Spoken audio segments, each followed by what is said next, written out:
So today I'm going to show you how to build a Boss captain's chair. Very popular chair, a little complicated to build, but I'm going to show you how to do it. And the methodology behind building this type of chair is pretty much the same with all guest chairs and all reception chairs. So we're going to use this as a base sample so you know what pieces and really the process to take to build your guest or reception chair and really make it last for a long, long time. Let's take a look. The first step is taking out all the pieces from the box. And that is opening the box carefully, taking all the parts out and having a table or a floor to lay out all the pieces on. So DJ is going to just take all the pieces from each respective wrapping and lay them out on the table. And then we'll look at the instructions, or usually look at the instructions, but we won't. We'll just walk you through it and put the chair together as quickly as possible and as easy as possible to do. The next step is what DJ's doing here is he has laid everything out on the table so he knows the pieces he's got to work with.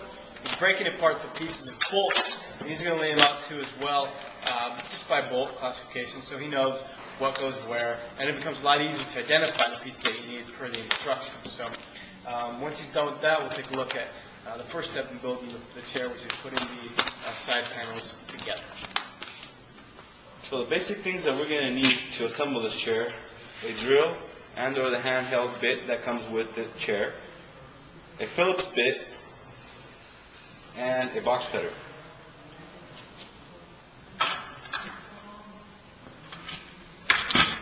So now we're getting into step one, and DJ, step one consists of? Step one consists of getting your sides and back and front rails together. Now this is going to be pretty much the same for any reception chair. You want to start by building the sides because that's where most of the brackets are going to go. After positioning the bottom rails, most reception chairs are also going to be built this way with the bottom support rails, whether it's steel or whether it's wood like this one. They're all going to have the support on the bottom because that's where the weight's going to be. now as we start, most of our screws finger tight, so we have play in the chair and are able to work with the hole positions. In this case, the bolts are going to go on the side. Again, it's pretty common. And by play, DJ means he's not going to tighten the bolts up all the way just quite yet. He's going to leave a little bit of wiggle room within the bolts so that there's going to be that wiggle room as he's assembling the chair. And he can put the parts in properly. Now just remember, if you're going to leave a little bit of wiggle room in the bolts, remember to go back and screw them in completely and tightly before you're done. We'll go over that step a little bit later. And we'll be using our Phillips bit to install the top seat and the bottom seat. So in this chair, this by the way is the B9540 BK. You can find it at sitbetter.com with free shipping. It also comes with wheels with the B9545.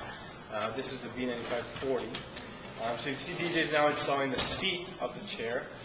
Very easily done, again with the Phillips screwdriver. He's put in the seat right now without any bolts.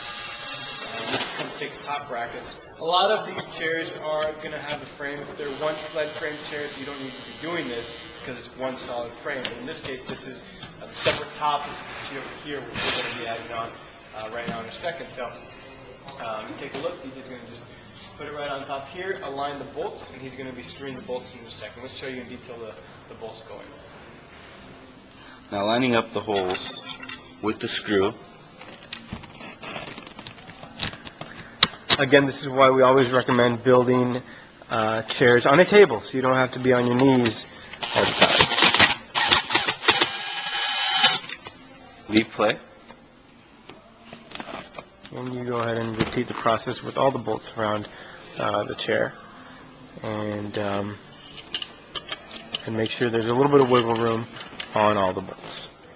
Most guest chairs are going to have some sort of L bracket support underneath the chair. In this case, the B9540 has four L bracket supports underneath the chair, which DJ is now going to show you essentially how to screw in with using the Phillips screwdriver is the easiest way.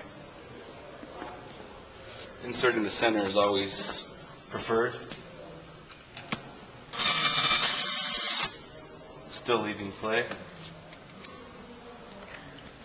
If you notice, DJ is not putting the screw in all the way just quite yet. He's just going to make sure all 4 screws are aligned. And once all of them are aligned and in correctly, he will go again through all 4 and just finish tightening the process.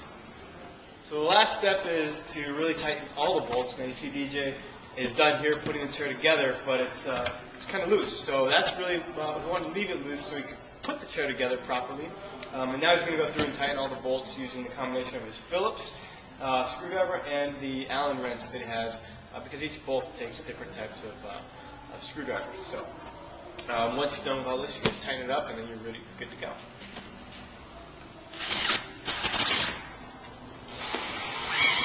Now for the 4 main screws on the frame, really want to make sure the chair is sitting flat, that none of your legs are up in the air or dancing, and you can adjust those by simply loosening and tightening the bolts until you have the desired level flat to the ground.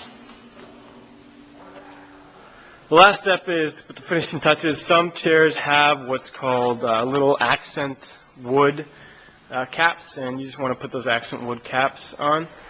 And you're just going to hammer it in using a rubber mallet. If you use a real mallet, you're going to ruin the wood. But using a rubber mallet, you're just going to tap it in into all 4 areas or wherever they are necessary on your guest chair.